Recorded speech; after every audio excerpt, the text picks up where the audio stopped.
Hello, my name is Mike Tomorrow, and I want to welcome you to this video. I want to thank you for watching this video. Actually, I'm going to be talking about the Springfield RV Camping and Outdoor Show that happened back on February 17th through the 20th of 2012.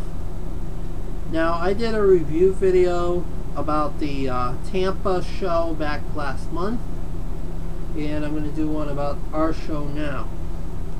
Now, you might have seen a video on my YouTube channel about the ceremony that we had.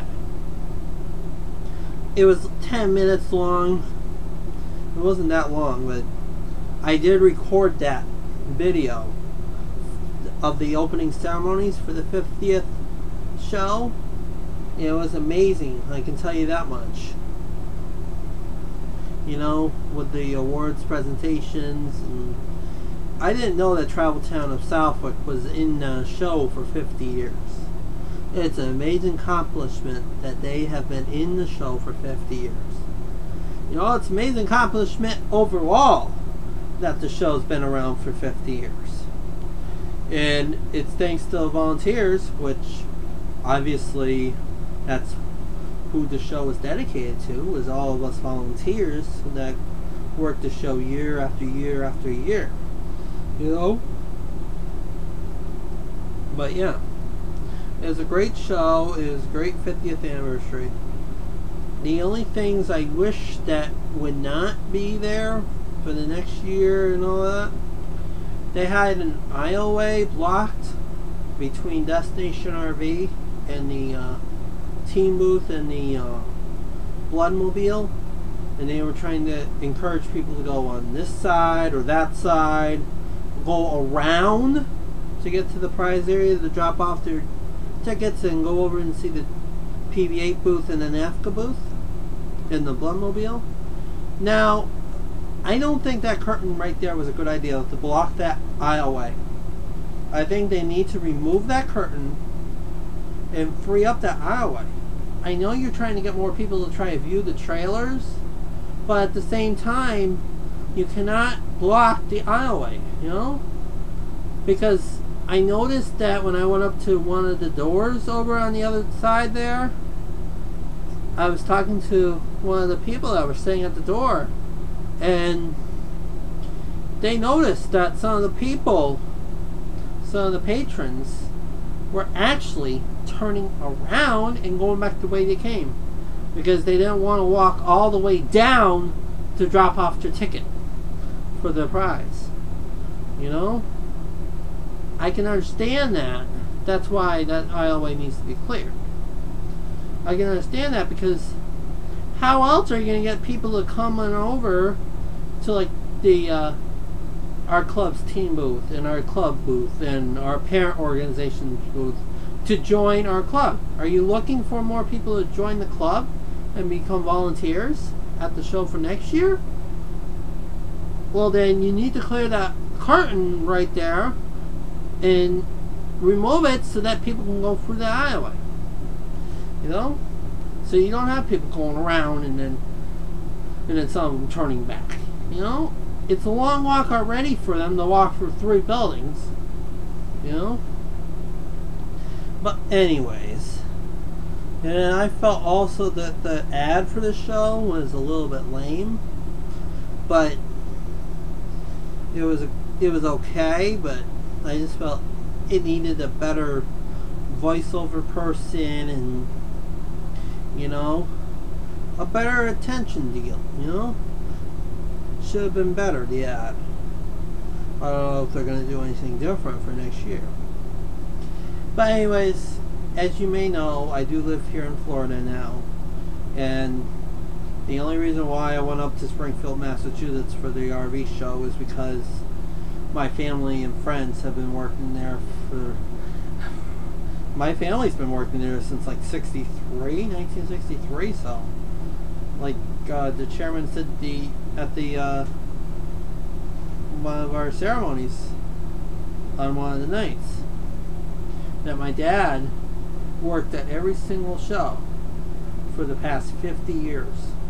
You know, in some way or form, my dad was at every single show.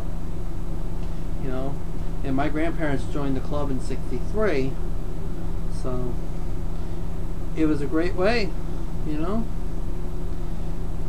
But we grew up in the club, so in the camping show is my favorite thing that the club puts on every year.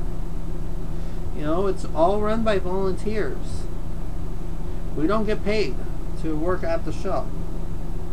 You know, I really love going up there and seeing my friends and family. You know, some of them I haven't seen for a whole year, and some of them I'm not going to see again for another whole year. So, you know, it's great that I go up to Springfield, Massachusetts every year.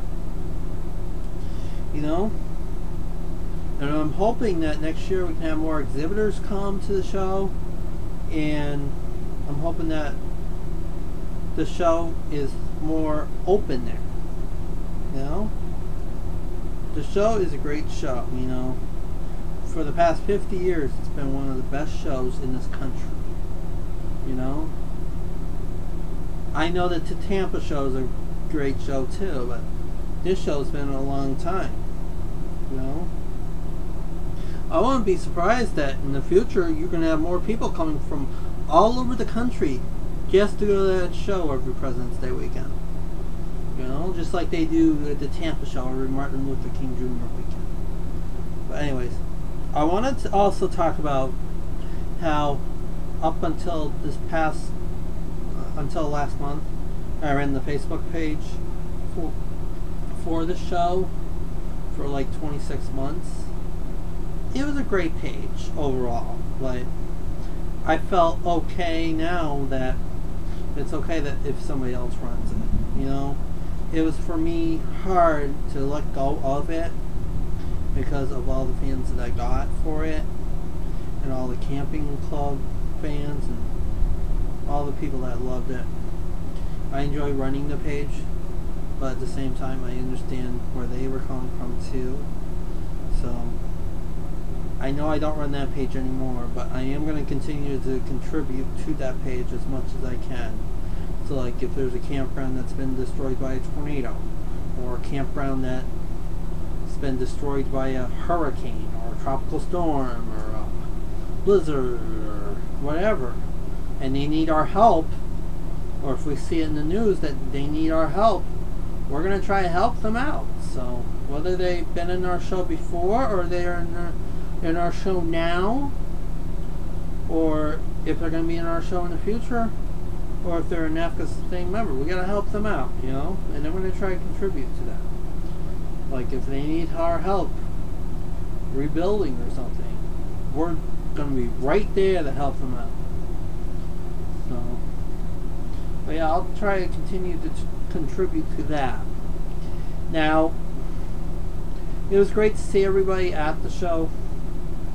I missed everybody from last year, so you know, I'm glad I got to see everybody again this year, and hopefully next year too. I did really enjoy the show overall. Overall, the attendance was up by 428 over last year's attendance, so that's something to be proud of. And the other factor of it being, it was nice weather outside, no snow on the ground, no snow in the air. And then also you had the Daytona 500 a weekend later this year compared to last year. So it's been a great show. I can honestly say that I do enjoy going to the show every year, and I hope to see you guys again next year for the show. And I wish Bob and Suzanne Wright good luck on the show. Well, I'm talking about the Bob and Suzanne Wright that belongs to the camping club that are chairing the 2013 show. Not the Bob and Suzanne Wright that our founders of Autism Speaks. Just to let you guys know. Because I know two different Bobs and Suzanne Wrights. And you're probably watching this video, so. And I'm going to meet the other Bob and Suzanne Wright, who are the founders of Autism Speaks, this coming up weekend in West Palm Beach. So, anyways, I wish the Bob and Suzanne Wright of Massachusetts good luck on running the show for next year. Hopefully it's a great show like it was this past year. You know? And I hope to see everybody later on a future video. Thank you.